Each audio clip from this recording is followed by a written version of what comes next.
வணக்கம். ஜவைஜக் ஃப்ரம் ஜவாதுபட்டி புது power writer அப்படிங்கிற யூடியூப் சேனல் மூலமாக உங்களை மீண்டும் சந்திப்பு ரொம்ப மற்ற மகிழ்ச்சி.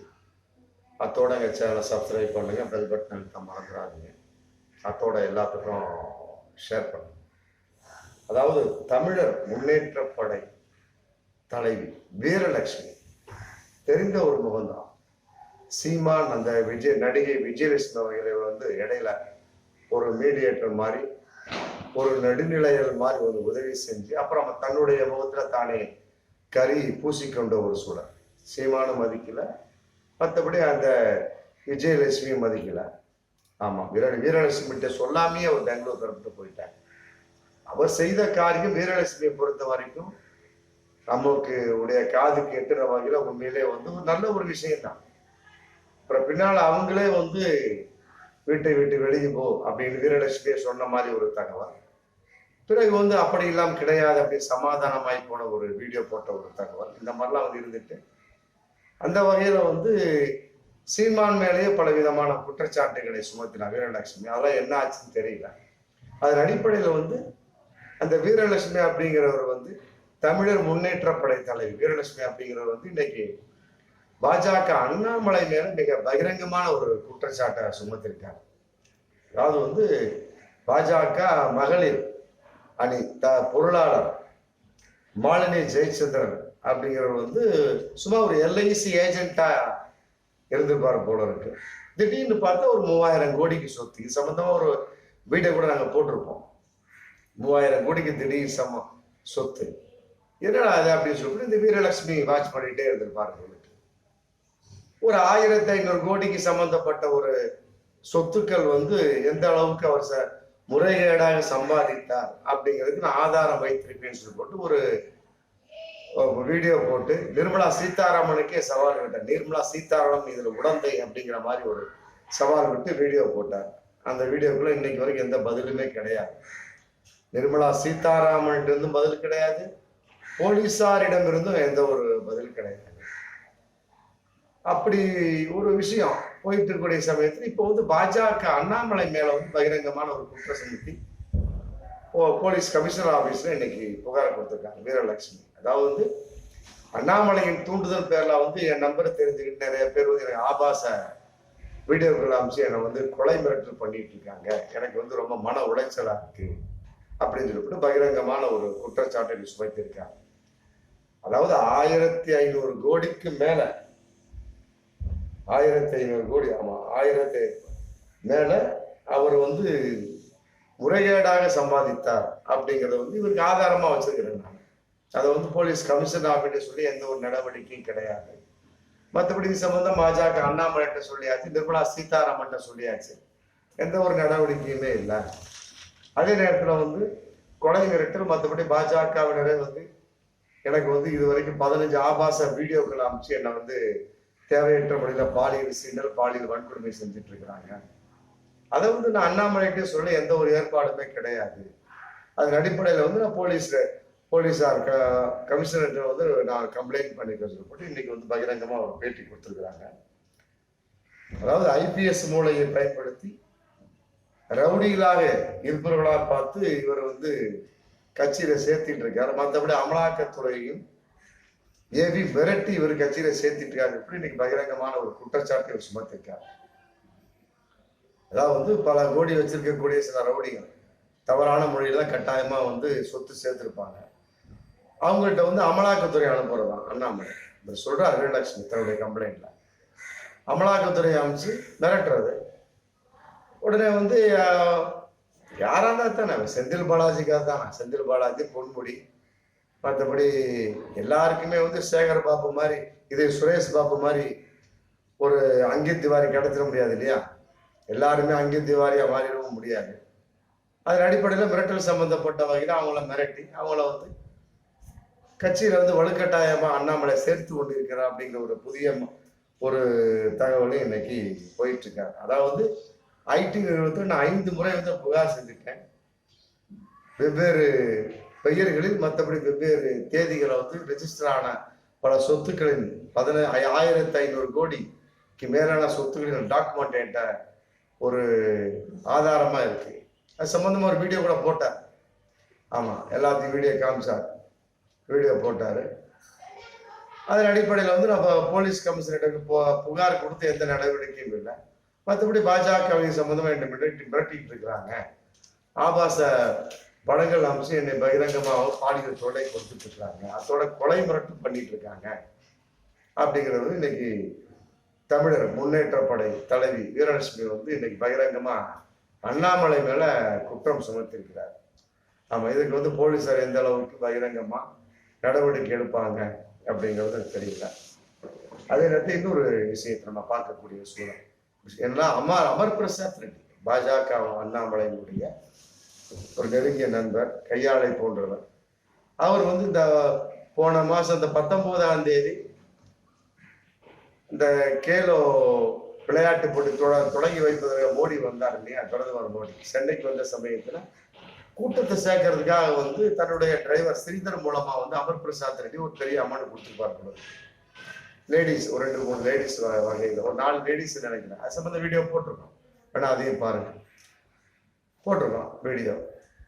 4 லேடிஸை கொடுத்த வகையில சரியா அந்த அம்மா வந்து ஒழுங்கா ஆளை கூட்டிட்டு வரல. கூட்டிட்டு வந்திருந்தாலுமே கூட சரியான ஒரு கணக்கு கொடுக்கணுமா இல்லையா, அந்த அம்மா கொடுக்கல போல. இவர் என்ன பண்ணிருக்காரு, தன்னுடைய டிரைவர் ஸ்ரீதரை வச்சு மிரட்டி, மற்றபடி வந்து அந்த குறிப்பிட்ட அந்த அம்மாவுடைய தங்கை வந்து மண்டையை உடைத்து இரத்த காயம் ஏற்படுத்தி கொலை மிரட்டல் செய்தார் அப்படிங்கிற ஒரு பகிரங்கமான ஒரு தகவல் அன்னைக்கு வந்து கோட்டூர்புரத்துல வந்து போலீஸ்ல வந்து அந்த அம்மா கம்ப்ளைண்ட் கொடுத்துருந்தாங்க. அது வந்து இப்போ வந்து விசாரணை இருந்துகிட்டு இருக்கு. மற்றபடி வந்து அது சம்பந்தமா வந்து அமர் பிரசாத் ரெட்டி தான் காரணம் அப்படின்னு வந்து இன்னைக்கு வந்து அமர் பிரசாத் ரெட்டி அதோட சேர்ந்து ஒரு 3-4-5 பேர் வந்து இன்னைக்கு போலீஸார் தேடிட்டு இருக்காங்க. ஸ்ரீதரை கைது பண்ணியாச்சு, அமர் பிரசாத் ரெட்டி டிரைவர் ஸ்ரீதரை கைது பண்ணியாச்சு. மற்ற 4-5 பேர்ல அமர் பிரசாத் ரெட்டி ஒன்று அவர் தலைவராக இருந்துட்டு இருக்கிறார். அவர் வந்து இன்னைக்கு முன்ஜாமீன் வேணும்னு போட்டு மனு செஞ்சிருக்கார். அந்த முன்ஜாமீன் மனு வந்து தள்ளி வைக்கப்பட்டாச்சு, சென்னை ஹைகோர்ட்டால தள்ளி வைக்கப்பட்டாச்சு. மற்றபடி அவரை வந்து எப்படி கைது செய்யாமல் இருக்க முடியாது அப்படின்னு நீதியரசர் சொல்லிட்டாங்க. அமர் பிரசாத் ரெட்டி என்னைக்குமே வந்து கைது செய்யப்பட வேண்டிய ஆளு. மிரட்டல், கொலை மிரட்டல் வழக்கு மற்ற சோர்ஸ் எல்லாம் போயிட்டு இருக்கு இல்லையா, அதன் அடிப்படையில் வந்து மிக ஒரு மிரட்டலான ஒரு விஷயமா இன்னைக்கு போயிட்டு இருக்கக்கூடிய சமயத்தில் கட்டாயமா எப்படி இருந்தாலும் முன்ஜாமீன் தள்ளி வைக்கப்பட்டாச்சு. மற்றபடி வந்து அவர் எப்படியும் கைது செய்யப்பட வேண்டிய நபர், அதனால வந்து அதற்கு தடை போட முடியாது அப்படிங்கிற மாதிரியும் ஒரு பகிரங்கமான ஒரு தகவல் இன்னைக்கு போயிட்டு. அதனால வந்து அமர் பிரசாத் தேடப்படக்கூடிய ஒரு குற்றவாளியாக அதுக்காக வந்து ரெண்டு அலர்ட் நோட்டீஸ் மற்றபடி சோர்ஸ் எல்லாம் இன்னும் ஒட்டப்படவில்லை. இப்படி இருந்தாலும் தமிழ்நாட்டுக்குள்ள தான் இருப்பாரு. முன்ஜாமீன் மனு தாக்கல் பண்ணக்கூடிய அளவுக்கு இருக்காரு, அப்புறம் கை கட்டுற தூரம் தானே இருப்பாரு. அது தள்ளி வைக்கப்பட்டது. மற்றபடி வந்து அவரை வந்து கைது செய்ய முடியாது, அதை வந்து கைது செய்து தள்ளி வைக்க முடியாது இன்னைக்கு இது இவங்க சென்னை ஹைகோர்ட் வந்து சொல்லியிருக்கிறாங்க. அதனால வந்து அமர் பிரசாத் ரெட்டி எந்த நேரத்தில் கைது செய்யப்படலாம் அப்படிங்கிற ஒரு தகவல் இன்னைக்கு போயிட்டு இருக்கு. ஆமா, பாஜக வந்து என்னைக்கு 10 வருஷத்துக்கு பிறகு ஆட்சிக்கு வந்ததோ அது ஒரு 4-5 வருஷமா வந்து ஒரு டைப்பா இருந்துகிட்டு இருந்தாங்க. மற்றபடி வந்து எங்கு பார்த்தாலுமே சரி நம்ம ஏகப்பட்ட ஒரு குற்றச்சாட்டுகள், மற்றபடி வந்து அவருடைய குறிப்பிட்ட ஒரு பாலியல் வன்கொடுமை, பாலியல் பலாத்காரம் பாருங்க, வீரலட்சுமிக்கு பாலியல் சம்பந்தப்பட்ட வீடியோவை அமைச்சு மிரட்டி இருக்கிறாங்க. அதுக்கு பாஜக அண்ணாமலையின் தூண்டுதல் தான் சொல்லி போட்டு வீரலட்சுமி இன்னைக்கு கம்ப்ளைண்ட் கொடுத்துருக்காங்க. அமர் பிரசாத் ரெட்டி குறிப்பிட்ட அந்த கட்சி பாஜக நிர்வாகியை வந்து மண்டையை உடைத்து ஆமா கொலை மிரட்டல் மற்றபடி வந்து பகிரங்கமாக ஒரு விஷயத்தை வந்து குற்றத்துக்கு எதிர்ப்புறமாக செய்து விட்டார் அப்படின்னு இன்னைக்கு தேடப்படும் குற்றவாளியா இருந்துகிட்டு இருக்கிறார். இதே மாதிரி இப்ப சமீபத்துல பாருங்க, இந்த ஒரு 2 நாளைக்கு முன்னால நடந்த ஒரு விளம்பரம் பார்த்தா பணமா அப்படின்னு ஒரு விஷயம், அதாவது மை V3 ஆட்ஸ் சொல்லி போட்டு ஒரு குறிப்பிட்ட ஒரு நிறுவனம், ஆமா அவங்கள நோண்டி விசாரிக்கக்கூடிய சமயத்துல அது புகார் கொடுத்திருப்பாங்க இல்லையா, அந்த சம்பந்தப்பட்ட ஒரு வக்கீல் என்ன சொல்றாரு அப்படின்னா, இந்த சக்திதா ஆனந்தன் அப்படிங்கிறவர் வந்து இங்க அசிஸ்டன்ட் டைரக்டரா இருந்துட்டு இருக்கிறாரு. அவர் வந்து கடலூர் சேர்ந்த ரவிங்கிற ஒரு பேர்ல கூட்டிட்டு போய் தமிழிசையும் பாஜக அண்ணாமலையும் வந்து சந்தித்து வந்தார்கள் அப்படிங்கிற பகிரங்கமான ஒரு குற்றச்சாட்டு இன்னைக்கு போயிட்டு ஆர்கே சுரேஷ் சம்பந்தப்பட்டவங்களும் அப்படித்தான். ஆமா, அவர் வந்து அந்த ராஜசேகர் வந்து சந்திக்கு வரக்கூடிய ஒரு சமயத்துல அவருடைய ஒரு இன்னொரு பார்ட்னராக ரூசோ அப்படிங்கிற சந்திக்க வரக்கூடிய சமயத்துல ஆர்கே சுரேஷ் வந்து அண்ணாமலையை சந்தித்த ஒரு வீடியோ, நிர்மலா சீதாராமனுடைய பிஏவை சந்தித்த வீடியோ காட்டித்தான் வந்து மிகப்பெரிய ஒரு பகிரங்கமான மோசடியில் ஈடுபட்ட மாதிரி இன்னைக்கு பகிரங்கமான ஒரு தகவல் போயிட்டு இருக்கு. அதே நேரத்தில் நடிகை கௌதமி சம்பந்தப்பட்ட விஷயத்திலையும் பாஜகவினருடைய உள்ளீடு ஏகப்பட்டது. இந்த ஒரு 2014 டு 2019, அதுக்கு பிறகு 2019 2022 இரண்டாவது ஐந்தாவது வருஷத்துல பாஜக ஆட்சியில வந்து ஏகப்பட்ட ஒரு குற்றச்சாட்டுகள் வந்து பாஜக நிறைய மோசடி நிறுவனம், நியூ மேக்ஸ், மற்றபடி ஆருத்ரா நிறுவனம், இந்த மாதிரி வந்து மை வீக்லி ஆர்ட்ஸ் அப்படிங்கிற நிறுவனம், இப்படிலாம் ஏகப்பட்டது. இதுதான் நிறைய பெருத்து போச்சு. ஆளை மிரட்டுவது, மற்றபடி வந்து கொலை மிரட்டல் செய்வது, பாலியல் வன்கொடுமை, பாலியல் பலாத்காரம் செய்வது, மற்றபடி பெண்களை நோக்கி குறிவைத்து இயங்குவது. ஆமா, அந்த மாதிரி ஒரு சம்பவம் அப்படின்னம்னா எங்க ஊர்ல ஒட்டர் சத்திரம் முறையே திண்டுக்கல் மாவட்டம் பக்கத்துல ஒட்டர் சத்திரம் பக்கத்துல ஜவாதுபட்டி புது கிராமம் அப்படின்னு ஒண்ணு இருக்கு. அங்க கூட ஒரு மிகப்பெரிய ஒரு மோசடி நடந்து விட்டதாக வந்து ஒரு 6-7 மாசத்துக்கு முன்னால ஒரு தகவல். அதாவது வந்து பக்கத்துல ஊர்ல இருந்தபடி இடையகோட்டை அப்படின்னு ஒரு ஊர் இருக்கு. அங்க இருந்த ஒரு நபர் வந்து உள்ளூருக்குள்ள வந்து அப்படியே வரப்போக ஜவாதுபட்டி புதூருக்கு இடையகோட்டி வரப்போக இருந்துட்டு இருக்காரு. அத சொந்தத்தின் வெளிப்பாடா அவர் வந்து ஒயிட் அண்ட் ஒயிட் தான் போட்டிருப்பாராம். எனக்கு வந்து ஒரு தகவலின் அடிப்படையில் ஒயிட் அண்ட் ஒயிட் தான் போட்டிருப்பாரு போல.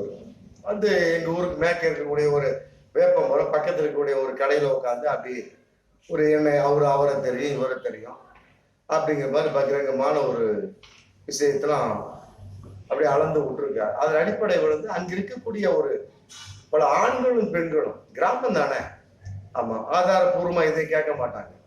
என்ன அவரை தெரியும், ஒரு அமௌண்ட் கொடுங்க, நான் வேலை வாங்கி தர்றேன், ஒரு 10,000 கொடுத்தீங்கன்னா ஒரு வருஷத்துல வந்து 20,000 கொடுத்துருவேன், 1 லட்சம் கொடுத்தீங்கன்னா ஒரு மாசத்துல, ஒரு வருஷத்துல, 6 மாசத்துல 2 லட்சம் கொடுத்துருவேன். இந்த மாதிரி பலவிதமான ஒரு மோசடி பண்ணி எங்க ஊர்லயே ஜவாதுபட்டி புதூர், மற்றபடி இடையகோட்டை, சின்னக்காம்பட்டி, இருக்கக்கூடிய ஜோகிப்பட்டி, சோழியப்பக்கம், இங்க இருக்கக்கூடிய வெறியப்பூர் பக்கத்துல 3, அப்புறம் பக்கத்துல இருக்கக்கூடிய ஏகப்பட்ட கிராமங்களை சுத்திப்பட்டி ஒரு 18 பட்டின்னு சொல்லுவாங்க. இந்த கவுண்டமணி செந்தில் படத்துல வரும் பாத்தீங்களா, என்னப்பா நாட்டாம சுத்தி 18 பட்டிக்கு நீ தான் நாட்டாம போல இருக்கு அப்படின்னு சொல்லுவாங்க. அது மாதிரி 18 பட்டிக்கு ஒரு நாட்டாம மாதிரி பண்ணி ஒயிட் அண்ட் ஒயிட்டா இருந்து பல கோடி ரூபாய் ஏமாத்திருக்கிறதா இன்னைக்கு பகிரங்கமான உண்மை. இது சம்பந்தமா வந்து குறிப்பிட்ட நபர் வந்து இடையகோட்டை போலீஸ் ஸ்டேஷன்ல வந்து கம்ப்ளைண்ட் கொடுத்து இன்னைக்கு வரைக்கும் எந்த ஒரு ஆக்ஷனுமே இல்லை. கோயம்புத்தூர்ல மை வீக்லி ஆர்ட்ஸ்ல கூட சம்பந்தப்பட்ட இன்னைக்கு யாருமே வந்து கைது செய்யப்படவில்லை.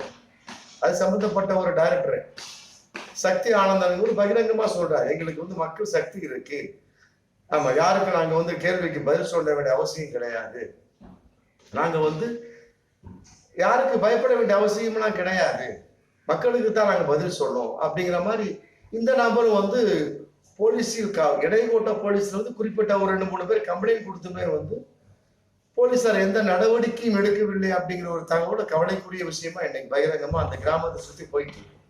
அதனால வந்து இந்த ஒரு 5 வருஷமாவே 2019 டு 24 2024 5 வருஷமாவே ஏகப்பட்ட ஒரு மோசடி புகார்கள், ஏகப்பட்ட குறிப்பிட்ட ஒரு பாஜக நிறுவனம் சம்பந்தப்பட்ட ஒட்டிய ஒரு எனக்கு அவரை தெரியும் இவரை தெரியும் அப்படிங்கிற மாதிரி வந்து மோசடி நபர்கள்லாம் பெருத்து விட்டார்கள் அப்படிங்கிறது இன்னொரு பகிரங்கமான ஒரு தகவலாக பார்க்கக்கூடிய ஒரு சூழல்.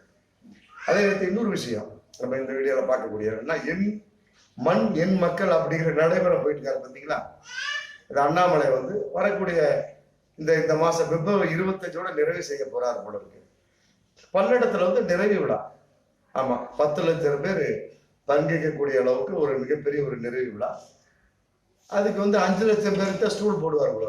அப்ப மிச்சம் 5 லட்சம் பேர் நின்றுட்டு பார்ப்பாங்க போல. எப்படி பாருங்க, வரக்கூடியதை விட 10 லட்சம் பேர் கலந்து கொள்வார்கள். அதே நேரத்தில் 5 லட்சம் பேருக்கு தான் நாங்கள் இருக்கை போடுவோம். அப்ப மிச்சம் 5 லட்சம் நின்றுட்டு பார்ப்பாங்க போல. அதுல எத்தனை நாட்கள் காலியா இருக்குங்கிற அடுத்த நாள் தான் தெரியும். அந்த மாதிரி தானே சமீபத்துல ஒரு கரூர் நடந்த கூட்டத்தில் அவருடைய சொந்த ஊர்ல கூட ஏகப்பட்ட நாற்காலிகள் காலியாக இருந்ததுன்னு சொல்லிட்டு ஒரு வீடியோ அன்னைக்கு அந்த நேரத்துல வந்து வைரலா போயிட்டு இருந்துச்சு. அது சமயத்துல வந்து இன்னைக்கு வந்து நிறைவு செய்ய போகிறார். அதன் அடிப்படையில வந்து வேலூர்லயும் அவருடைய ஒரு பாத யாத்திரை போயிட்டு இருக்க சமயத்துல அங்கு ஒரு வார்த்தை விட்டுருக்காரு அண்ணாமலை. என்ன அப்படின்னா, வேலூர்ல வந்து ஏசி சண்முகம் தான் வந்து பாஜக சார்பாக போட்டியிட போகிறார். அவர் 2 தடவை வந்து இங்க தோல்வி அடைந்தவர். அவர் வந்து கட்டாயமா வந்து வேலூர் தொகுதியில வந்து பாஜக சார்பா ஏசி சண்முகம் போட்டியிடுவார். அவருக்கு நீங்கள் வந்து வாக்களிக்க வேண்டும் சொல்லி வாக்கு கேட்டிருக்காரு. பாருங்க எப்படி இது லீக் ஆச்சுன்னு தெரியலையா? இன்னும் வந்து தேதி அறிவிக்கப்படவில்லை. கூட்டணி சம்பந்தமா இன்னும் பாஜக முடிவு செய்யப்படவும் இல்லை. முடிவு செய்யவே இல்லை. கூட்டணி யார் யார் பக்கம் அப்படிங்கிறது தெரியல. பிரதம வேட்பாளர் மோடின்னு அறிவிச்சு அவங்க போயிட்டு இருக்கிறாங்க. ஆனா வேலூர் தொகுதிக்கு மட்டும் ஏசி சண்முகம் அப்படிங்கிற எப்படி சொன்னார் அப்படிங்கிறது தெரியலையா? இந்த சமீபத்துல சொன்னார் பாருங்க, ஜனவரி 12ஆம் தேதி ராமர் கோவில் திறப்பு விழா அப்படின்னு. அந்த மாதிரி இருக்குமோ தெரியல. அப்ப வந்து வேலூர் தொகுதிக்கு வந்து ஏசிஎஸ் தான் அப்படின்னு அறிவிச்சிட்டாங்க போறது பாஜக. இவர்களுக்கு தெரியாமல் ஒன்றும் இல்லை. இவங்கள்ட்ட லிஸ்ட வாங்கித்தான் வந்து தலைமை பாஜக அறிவிப்பாங்க. அது வேறு பக்கம் இருந்தாலுமே கூட மற்றபடி வந்து பட்டியலை வந்து இறுதி செய்யாமல் எப்படி வந்து அண்ணாமலை அறிவித்தார் அப்படிங்கிற பகிரங்கமான ஒரு கேள்வி இருக்கு இல்லையா? ஒருவேளை வந்து வாய் விட்டு உளறிட்டாரா, இல்ல செல்லூர் ராஜ் மாதிரி வாய் கொழுப்பின் அடிப்படையில் பேசினாரா, உண்மையா பொய்யா தெரியல.